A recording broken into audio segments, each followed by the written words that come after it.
Mamang class anisuba latam haibadi anisuba para phawai khoi tamkhre ahum suba para si maming tapta gi wari class 3 gi angang singda hojikti class tawdrabanina khajiktang oirabasu knowledge oisinba yabagi mongda online taksabani chhatra sing pukning changna tasillo haujarage tapta gi wari haiba wari asi para patrang mamangda e wari mating hotelijeke tapta gi wari haibo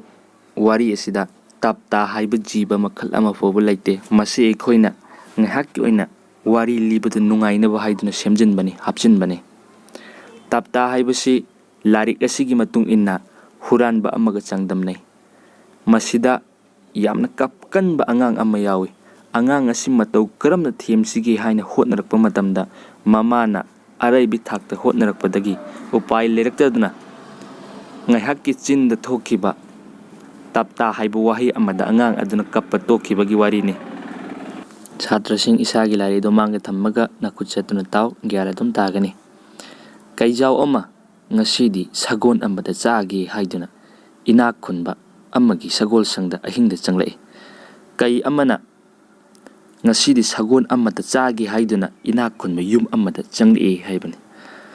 kai aduna sagol sangda hek changlakpa tanja aduda imung adugi angang amma kanna kaplammi angang adu pokhatlaga themlammi tummo asumna hanna thembada angang adu kappa tokhide makha tarakpasidi angang adu kappa toknabagi damak mamana upai kya thirakpada adudagidi mama aduna kaila ne tu kaila angang adu kappa toknabagi damak mama aduna trick sizinabada kai ahanba puthorakpani angang aduda kari haina theme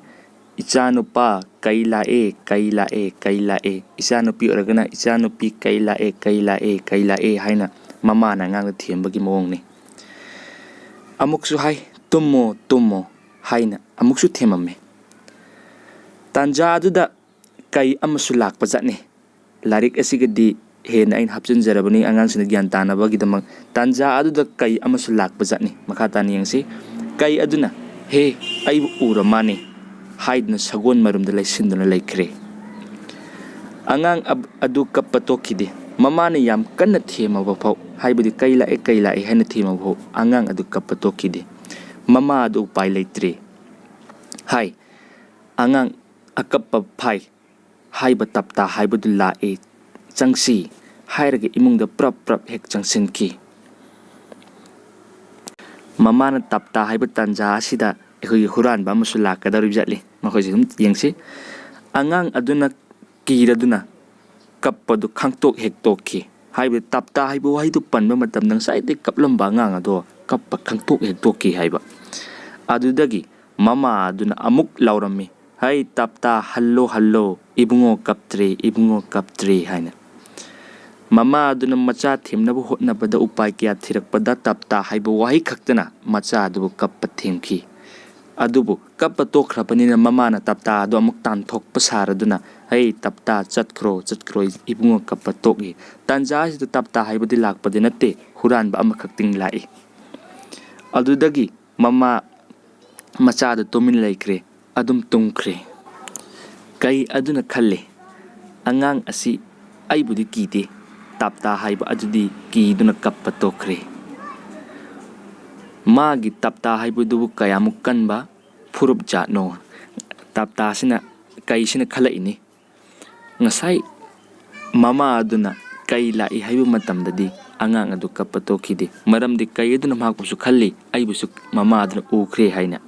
aduga tapta haibu wahi se hek panba matamdadi angang adu kappa toki maram aduna la ibu huranba ado tapta ni haiduna kai adu sukki ba phauki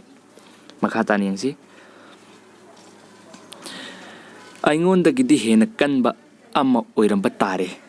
asumna khallubudagi kai ado mapukningda tapta bu ki ba horakle tanja aduda huranba amasu sagon amata hu haiduna sagon sangda changlakle kai matu khyau chungi tapta haibedu masi oiba tare maramdi masu khanphamdi charibneba ngasai mama aduna kai lai haiba matamdadi kai dubudi kiba phawkide maramdi kai edo angang aduna masak khangbo oiriba jatni tapta haiba wahi asi hek panba matamdadi angang ado kappa khangtok tokiba karigidama adudi kai aduna khanpham su sai kai sathigiraba kai ai budi kidraga tapta haiba se kiribisigi maramdi aingonda ki tapta aduna hena sathibu oiramba tai haina khanki aduna karisu leitraba miyoiba isam chamba miyoiba adu tapta ni khankiduna huranba adu su tapta na kiba horakle kai adu matu khyau chungni tapta haibadu masi oiba tari kiduna sagon marakta changlaga sagon saduna tumina lekre kai adu su tapta bu kibudagi sagon marakta sagon saduna changlaga leptuna tumina lekre huran bana khalle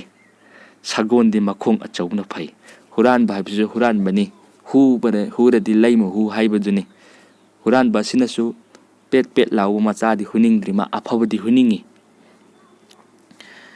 aduna sagol makhong sing adu amomam tang makhuna tap tap pai du yenglai mathang mathang yengbada kai gi makhong tap hek pai rui kai aduna sagon makhong du frang hek kauthoi huran bana khalle masidi makhong khwaidigi chawba sagon haibadu oire masi huragena haibudi kai gidi matu yamna chombani ni makhongda sagon gidi matu yamna chomdabani na ihoigi khar nui base kai gi makhong hele maram aduna masina huran badun khalli makhong khwaidi chawba sina phari haiduna kai gi makhong adu pairabudagi kai oina hurakkadarba tanjani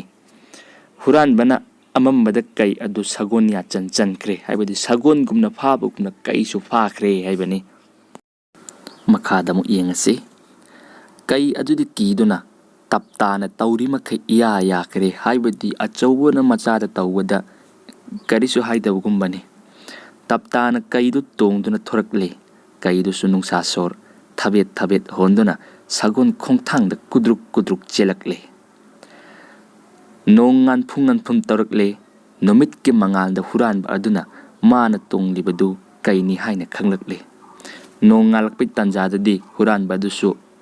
amambaga anganbaga lainaramba mari ado angan boromda lakpada mana tonglibadu masak khanglakle pakhatpana loire hi aina tongliba sidi kainina mana aibu soidana chakiba tari karamna nanthoksigaba kaina mukhumle khara chatlaga huran ba aduna lambi gi nakanda ukrung ahoba amal laiba uri ukrung adugi mapan fan chong tharaga huran ba du ukrung adda chong sinkre kai dusu taptan aibu tharuk piri khandana harauna hanna fuging lamdana pai di sinkre haibadi masak khangga kai aduna asum selakpad lambi de lamhui ama thengnare lamhuina hai athauba ifing pingna chenglak le pasibu karigi haiba apangba na thwai du mangningbra lamhuina mukhume hera thauba mana phaga dawum tawraga kan hek chelak sik kai dawrage lamhui gi ningai da kaisu haiba ngamdana fare yenglorasi adubu nanga aiga khwangda thauri da punsinarasi hauren taptana tanraklaga ibani gi marakta lamjen yangba aduna adum chingduna punaba asumna thauri amagi maton